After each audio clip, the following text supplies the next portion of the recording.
Hey guys, what's up? Pitmarthrower here, and welcome back to Let's Play Super Smash Bros. Brawl.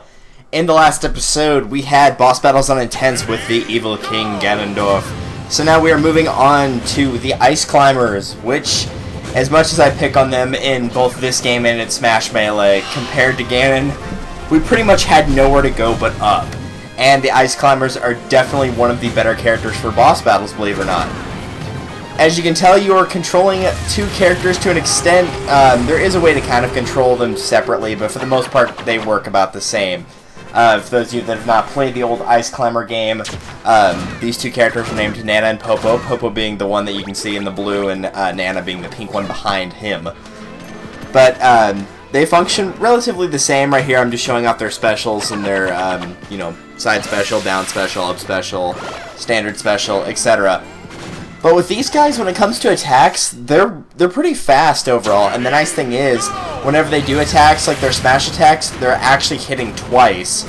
And since boss battles have no flinch, you're guaranteed that if one hits and they're right next to each other, that other one is very likely going to hit. So you're pretty much free to use whatever you want. Right here I'm showing the down B, but like I said, you're free to use pretty much anything you want to. Any smash attacks, their side special, down special, you're pretty much open to whatever you want. And for those of you that don't know also about the Ice Climbers in the Smash Bros. Games, you can actually, if you lose the pink Ice Climber Nana, you still keep fighting. The only time that you take damage is whenever Popo, the blue one, gets hit. And if he dies, then you lose. But if you lose the pink one, then you'll still keep fighting. And also, in addition to that, if you lose her in the boss battle, like let's say I lost her in the fight against Ridley right here, but I still beat Ridley afterwards, then she would respawn right here. And I think that's shown in a later fight. It might be this one, but I'm not 100% sure. Once again, this is post-commentary because I was trying to focus on the fight, but even then, this one wasn't exceptionally hard, but it might have been because I just came off of, you know, doing Ganon's boss battle, so friggin' should be a cakewalk compared to it. I think it might have been this one, but like I said, I'm not 100% sure. No, I don't think it was. No, it definitely wasn't now. But regardless, that is the case. If you lose the pink Ice Climber and then you beat the boss, then she will respawn. So there is no need for concern about her respawning, but keep in mind that if you do lose her, then your recovery is not going to be near as good. He gets like a very, very, very small boost with his up B whenever he's by himself. I think, yeah, right here is actually where I lost her. So I had to be a little bit more careful in this fight because I screwed up and was really stupid on that. But you can get her back. All you have to do is survive the boss battle and you should be fine. So I did play it a little careful here, but regardless, like I said, as long as you're careful, then it's fine. The funny thing right here is you can see whenever I hit him with the standard B, it actually was not damaging it, but it was stopping his animation.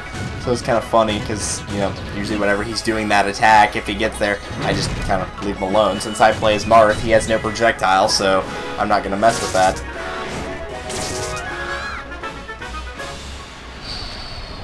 Yeah, this is the part where I was playing really carefully, and then she will respawn shortly after. Keep in mind that if you do use that side B and you use it off the edge, you're not going to get any recovery at all, even if you are with both of them. But as you can see, she respawns right here.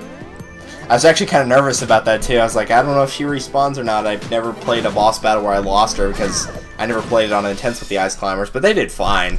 I mean, I had no problems here. I just made a really stupid mistake against Crazy Hand, and I shouldn't have done it. But, you know, either way, it's really not that hard. You're pretty much free to do whatever you want here. Any strategies you've seen thus far with any characters where you have to use a specific move, this is not one of those characters. It's pretty much just make sure that you don't get greedy with your moves and you're fine here. They deal out more damage than you think that they could, because they're lightweight characters, and generally speaking, not always, but most of the time when you see a lightweight character, they usually don't hit very hard in one attack, but these guys actually do hit pretty hard in their combination smash attacks, and you really don't need to charge them up to do that much damage, so yeah, using them was miles easier than Ganon, and also King Dedede, who will be coming up very soon, but yeah, it was a 9-day difference. It also does help that the pink Ice Climber Nana doesn't take damage, because as you can see right there, she got beat up pretty bad in that hit right there, and I took no damage from it, stayed at 20%, so, I mean, yeah, right there's another good example. This is a pretty easy boss battle segment. I'm surprised how easy it is with the Ice Climbers. I thought it would be not incredibly difficult, maybe a little bit, but it was surprisingly easy, so I definitely see why the Ice Climbers are top tier now. Not that I care about the tier list, but it's always interesting to reference that and see people get mad about it and saying, the tier list doesn't determine the strength of the character. Yes, I know that. Just because Meta Knight is #1 on the tier list doesn't mean if you play as Meta Knight, you're going to win every single match. Trust me, it doesn't.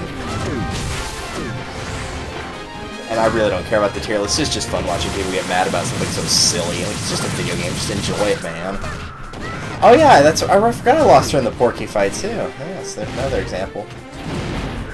The only thing I might advise from not using is their down aerial, because they kind of float down like that. It's not like Toon Link's down stab where it's going to send you straight down, and if you mess up and you're on the edge, then you're going to die.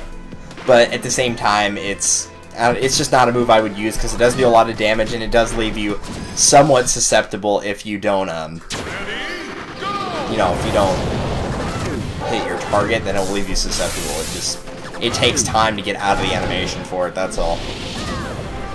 But like I said, there's so many options there, it's not really a big deal if you have to stay away from one move. Ganon had the opposite thing, where it's like, you can pretty much only use this or this, and otherwise you're going to be in trouble, because you're going to have a lot of animation frames that you have to account for. In case you're wondering, since I should bring it up right here, for those of you that are big Pokemon fans, yes, I do know that Ice beats Dragon, and since Rayquaza is Dragon flying, he would be incredibly weak to their Ice attack, but this is Smash Bros. Brawl, it is not Pokemon, so using that attack would not have any more effect on him than it would any other boss. If it was the case, that would be very nice, but it's not, sadly. Yeah, I thought I could get him right there, and I was very clearly wrong. But that's alright. Yeah, that's where I got him right there. Yeah, I must have done the standard B right there. I couldn't tell if I'd done standard B or down B.